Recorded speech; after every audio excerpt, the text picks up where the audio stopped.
Doctor Concha, mil gracias. Quiero agradecerle infinitamente al comité organizador con esta invitación que realmente me honra. Y quiero dar un agradecimiento muy especial a la persona que me asignó este tema, el doctor Fabián Juliao. Quiero contarles que esta charla me ha permitido comprender. Tuve un percance con la computadora y no puedo mostrar el testimonio de un paciente que me dijo: doctor, en la cronoscopia usted dijo que tenía remisión endoscópica. No tengo la calproyo, la calprotectina, que está negativa. Y sin embargo, me dijo que tenía colon irritable. Yo le dije, no, yo dije síndrome de intestino irritable porque el colon irritable no existe. Entonces, esta conferencia trata de discutir este aspecto. ¿Realmente hay síndrome de intestino irritable en enfermedad inflamatoria intestinal? ¿Coexisten estas enfermedades? ¿No coexisten? ¿Sí coexisten? ¿O la enfermedad inflamatoria es capaz de producir síndrome de intestino irritable? Para enfocar este tema brevemente, haré una generalidad de este par de enfermedades, porque no es fácil comprender cómo podría interactuar y cómo podría estar presente en un paciente determinado. El SII, síndrome de intestino irritable, se define hoy día como un trastorno del eje cerebro o eje cerebro-intestino. Nadie sabe exactamente qué pasa, pero si hay trastornos de la motilidad, hipersensibilidad, alteración de la microbiota y el cerebro procesa normalmente las sensaciones periféricas. Y no obstante que se considere que es funcional, esa palabra está totalmente diferente a lo que realmente sucede. Por eso Roma quiere que ese término se desaparezca de la literatura médica, porque el SII tiene 1000 alteraciones orgánicas. Lo que pasa es que no existe un marcador que lo puede identificar. Y la gente que tiene una gastroenteritis, 10% de ellos, seguidos hacia el futuro, hacen síndrome de intestino irritable. Lo que pasa es que, insisto, en el momento no hay marcadores biológicos para poder hacer el diagnóstico, de tal suerte que hoy día, para diagnosticarlo, se requiere que simultáneamente haya varios síntomas que juntos van a predecir la posibilidad de intestino irritable. Y un síntoma cardinal imprescindible es el dolor abdominal. Una vez a la semana, estas crisis que se asocie a la defecación, cambio en la frecuencia de las heces o cambio en la apariencia, hay intestino irritable. Pero hay una condición que hay que tenerla absolutamente precisa. No puede haber síntomas de alarma o signos de alarma o anormalidades estructurales. La enfermedad inflamatoria es una patología específicamente, o digamos que de manera muy sucinta, o una alteración del linfocito T en respuesta anormal contra la microbiota. Y esta respuesta inmune anormal y esta respuesta inflamatoria anormal, que no son controladas clínicamente, se ven así: una inflamación que no puede ser controlada por el huésped. Y el diagnóstico de esta patología se hace con base en la clínica, unos exámenes de laboratorio, cuando se necesita, y la biopsia va a confirmar la patología. La biopsia sola no sirve. Ambas entidades comparten que tienen un curso crónico, recurrente, alteran la calidad de vida, son multifactoriales, tienen disparadores ambientales, hay alteración de la barrera mucosa en ambas, la microbiota es fundamental en ambas, y hay una predisposición genética y hay alteraciones psicológicas, ellas comparten esta alteración. Entonces uno puede decir que el SII y la enfermedad inflamatoria producen síntomas, y que el SII se debe fundamentalmente a esto, a una alteración del procesamiento cerebral de lo que pasa en la periferia. Y el enfermedad inflamatoria, una inflamación y fibrosis crónica. El problema es que distinguirlas es absolutamente desafiante en la práctica clínica. Y la importancia que tiene para un clínico en cualquier instante que tenga un paciente con enfermedad inflamatoria en remisión profunda y síntomas de SI es esto. Se puede sobretratar de manera incorrecta un trastorno funcional, o se puede tratar con medicamentos sintomáticos una enfermedad que tiene inflamación actual en ese momento. Diversas formas se han hecho para abordar este tema y voy a empezar diciendo que a nivel mundial, 11% del mundo tienen SII. Solo 30% ellos consultan, y los que consultan tienen mayores síntomas, son más severos, son más ansiosos y tienen menos calidad de vida. Y síntomas similares al SII se encuentran en el 39% de los pacientes que tienen enfermedad inflamatoria intestinal quiescente. Sin embargo, la verdadera prevalencia de qué tanta síntoma de SII depende fundamentalmente del entusiasmo por buscar inflamación en el intestino. No es lo mismo ver SII en enfermedad inflamatoria cuando se basa en remisión clínica en calprotectina, o remisión clínica más endoscópica, o remisión clínica más endoscópica más histológica. De todas maneras, depende de la intensidad con que se busque la inflamación. Y este estudio reciente ha encontrado lo siguiente, que es un metaanálisis con los mejores trabajos hechos en enfermedad inflamatoria, y esta es la conclusión. Muchos pacientes tienen síntomas digestivos aunque tengan remisión endoscópica. El mundo hoy día está preocupado por esta cosa. Entonces, ¿cómo debe llamarse esta entidad? Mucha gente dice que esta entidad es SII en pacientes con enfermedad inflamatoria en remisión. Quiero contarles que hay que hacer un alto en el camino aquí, porque no es lo mismo tener síntomas que parecen intestino irritable a intestino irritable. Y esta es la apuesta que mucha gente cree que hay que llamar esta nueva enfermedad. ¿Es posible que sea una nueva enfermedad? Esto lo voy a discutir en adelante en esta presentación. Hay gente que cree que se llama un síndrome inflamatorio intestinal irritable, un síndrome irritable inflamatorio, un síndrome irritable inflamatorio intestinal. Quiero contarles que si la apuesta en una de esas, la van a perder. No es posible predecir eso. Pero lo que sí es claro, con base en lo publicado, es posible que sea esto. No es un síndrome de intestino irritable en un paciente con enfermedad inflamatoria en remisión. Son síntomas que cumplen criterios de Roma 4, porque una característica fundamental, imprescindible para el diagnóstico de SII, es que no haya alteración orgánica en ese individuo. La pregunta fuerte que hay es por qué esta gente con enfermedad quiescente puede tener síntomas similares a intestino irritable. Y se han hecho múltiples estudios y uno puede sintetizar la evidencia publicada de la siguiente manera. Una gente puede tener insuficiencia pancreática exocrina, alteración en la absorción o metabolismo de ácidos biliares, un daño residual inflamatorio por inflamación crónica, puede tener sobrecrecimiento bacteriano del intestino delgado, una sensibilidad alterada, inmotilidad alterada post-inflamación crónica, y puede tener también una alteración del sistema nervioso entérico como consecuencia de esta inflamación. Y esta revisión sistemática ha mostrado que SIBO, sobrecrecimiento bacteriano del intestino delgado, la gente que tiene enfermedad inflamatoria tiene un riesgo de 10 veces de padecer SIBO. Y se ha encontrado que la prevalencia global de SIBO en enfermedad inflamatoria es 22%.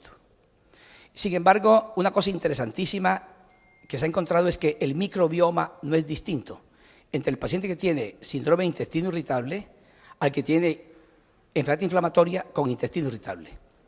Clásicamente se ha considerado que la colitis ulcerativa solo afecta la mucosa superficial del colon y que la enfermedad de Crohn afecta es más profunda, es transmural, pero ese paradigma es del pasado de que la colitis ulcerativa solo afecte la mucosa del colon. Y a raíz de esta superposición de este par de patologías, esto ha tomado mucho interés en la actualidad. Entonces, hoy día ya es claro, que la colitis ulcerativa no se afecta solamente la mucosa, esto es mucho más profundo. Este estudio hecho en la Cleveland Clinic recientemente ha mostrado esto. Estos colon que han sido estudiados, esa línea que se ve ahí está mostrando cómo por debajo de la mucosa, dependiendo de la severidad y de la cronicidad, así mismo hay inflamación tremenda que puede incluso llegar hasta la serosa. Y cuando se mide estos pacientes, la fibrosis específicamente, se encuentra que definitivamente estos pacientes tienen una alteración profunda de la mucosa. Y los síntomas, en otros estudios se ha encontrado que los síntomas de pacientes que tienen intestino irritable es superior en la calidad de vida, por supuesto al control, y la gente que tiene enfermedad inflamatoria con síntomas de intestino irritable, bien sea enfermedad de Crohn o colitis ulcerativa, es por encima de la gente control, y la gente que tiene enfermedad quiescente y sin síntomas tiene menor alteración en estos parámetros. Una cosa importante es que el TNA-alfa, el factor de crecimiento tumoral alfa, la gente que tiene enfermedad de Crohn con intestino irritable, colitis ulcerativa, con intestino irritable, es mucho más alto y está estadísticamente significativo que la gente que tiene solamente síndrome de intestino irritable en cualquier variedad. Este estudio demuestra que aunque el individuo tenga una mucosa normal endoscópicamente, se le puede encontrar una inflamación tremenda que no es posible verla endoscópicamente. En cambio, la gente que no tiene síntomas de intestino irritable, aquí se ve cómo el TNA-alfa está prácticamente, es un poquito más alto que la gente con SI, pero menor que el que tiene la combinación de este par de patologías. Y la permeabilidad paracelular está aumentada notablemente, comparado con los controles en los pacientes que tienen intestino irritable, los que tienen enfermedad inflamatoria y tienen síntomas de intestino irritable. Y la gente que no tiene estos síntomas funcionales está menor. Y también se ha encontrado con microscopía confocal que la gente, aunque esté en remisión completa, sintomática y endoscópica, hay alteración impresionante. Las uniones intercelulares están dañados los desmosomas. Y se ha encontrado también que, de manera análoga, que la colitis linfocítica, que no se ve nada en la endoscopia, al hacerle biopsias se ve perfectamente la alteración y se ve cómo en esta gente la probabilidad de síntomas funcionales es supremamente alta. Globalmente, 40% de la gente con colitis linfocítica o colágena como un grupo tiene síntomas funcionales y en la linfocítica hay más síntomas que en la colágena, pero quiero destacar aquí que esta analogía de una inflamación imperceptible da síntomas funcionales en estos individuos. Y recientemente se ha encontrado, y esto me parece espectacular, me parece impresionante porque avanza mucho en el concepto, la sobrevida libre de recaídas en un individuo cuando se compara la histología, habiendo remisión endoscópica, se ve como la normalización histológica versus histología quiescente versus actividad histológica en la biopsia. Ustedes ven ahí a la derecha esta curva de Kaplan-Meier y en la vertical la probabilidad de que los desenlaces sean mejores en la gente que no tiene inflamación. Aquí se ve cómo hay sobrevida libre de recaídas con remisión endoscópica y se comparan estos parámetros histológicos. Y se ve que aún habiendo mejoría endoscópica, hay mejor desenlace hacia el futuro si la histología está normal. Cuando se analiza esto de manera desprevenida y conscientemente viendo el día a día de los pacientes, creo que esto se puede interpretar así. Una vez que se rompe un plato, una vez que se inflama la mucosa, es casi imposible restaurarla. Y esto se ha demostrado en múltiples estudios que la inflamación altera todas las terminales nerviosas, hay inflamación constante y el paciente va a tener síntomas como la sensación de distensión abdominal o bloating, que es la sensación subjetiva de que está soplado, diarrea, dolor y se baja la calidad de vida. El enfoque terapéutico de esta alteración que se ve en estos individuos no se sabe cuál es. Ninguna guía actualmente publicada da orientación sobre qué hacer, cómo manejar un paciente que tenga síntomas de SII y a pesar de tener totalmente endoscópicamente y clínicamente controlada la enfermedad inflamatoria. No hacen recomendaciones. Entonces, los expertos básicamente lo que quieren decir hoy día es que en un paciente que tenga síntomas sugestivos de SII hay que investigar profundamente si no hay alteración inflamatoria con marcadores no invasivos, con endoscopia. Y finalmente se va a manejar, es la recomendación, por el momento como un SII con diarrea, que es lo que más frecuentemente esta gente padece. Y el enfoque del SII con diarrea es múltiple. Quiero empezar aquí diciendo que la dieta baja en FODMAP es un abordaje dietético muy popular, pero en estos días ha entrado en desprestigio, porque los trabajos realizados con esta dieta baja en FODMAP, en estos metaanálisis, han encontrado que es tan malo el diseño de los trabajos involucrados ahí, que parece que es un efecto placebo. Y recientemente este metaanálisis publicado ha dicho lo siguiente y quiero enfatizarlo aquí. Se han visto menos de 200 eventos, menos de 200 pacientes en clinical trial y esto hace que no se pueda generalizar y por el momento la evidencia lo que dice es que es insuficiente para recomendar dieta baja en FODMAP en estos pacientes. Otros medicamentos que se pueden utilizar en la gente que tenga esta patología y que frecuentemente es diarrea sería la rifaximina, el uxadoline, ondansetron, tricíclicos y para el bloating, distensión abdominal, sería la rifaximina, probióticos que están controvertidos, el dolor, antiespasmódicos. Pero quiero decir que la rifaximina en estos pacientes con síntomas de intestino irritable o síndrome de intestino irritable, hoy día se ha encontrado que la rifaximina es un antibiótico que es espectacular, es intraluminal y esto se considera con este medicamento, y es que es un antibiótico en el intestino delgado, pero en el colon, y esto voy a destacarlo aquí ahorita, en el colon tiene un efecto antiinflamatorio y un efecto eubiótico. Se ha encontrado que la rifaximina es capaz de aumentar el lactobacilo, bifidobacterio y el Prausneusi, que es un microbio importantísimo en la enfermedad de Crohn. Entonces, este efecto eubiótico hace que este remedio cada día tenga más entusiasmo en el síndrome de intestino irritable.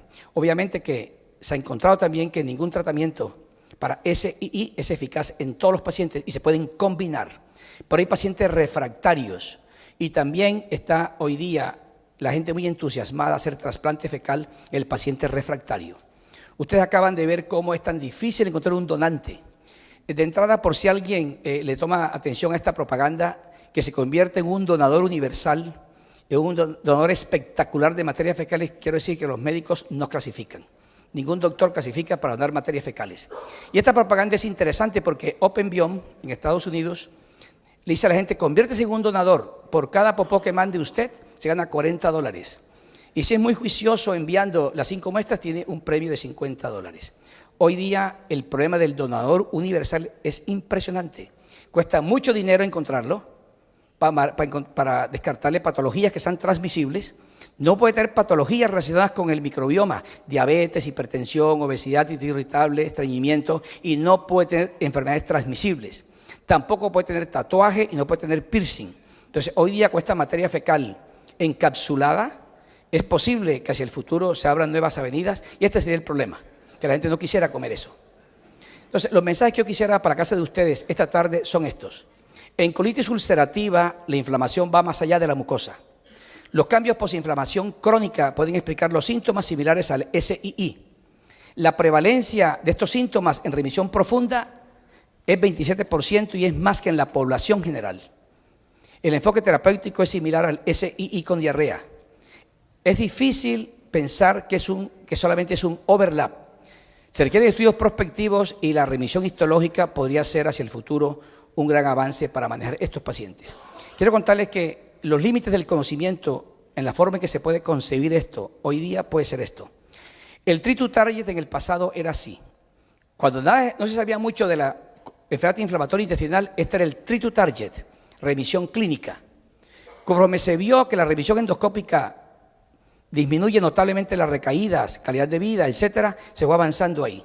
Y hacia el futuro es posible que entre más se sepa, entre más tenga conocimiento, entre más estudien estos pacientes, este puede ser el próximo treat to target.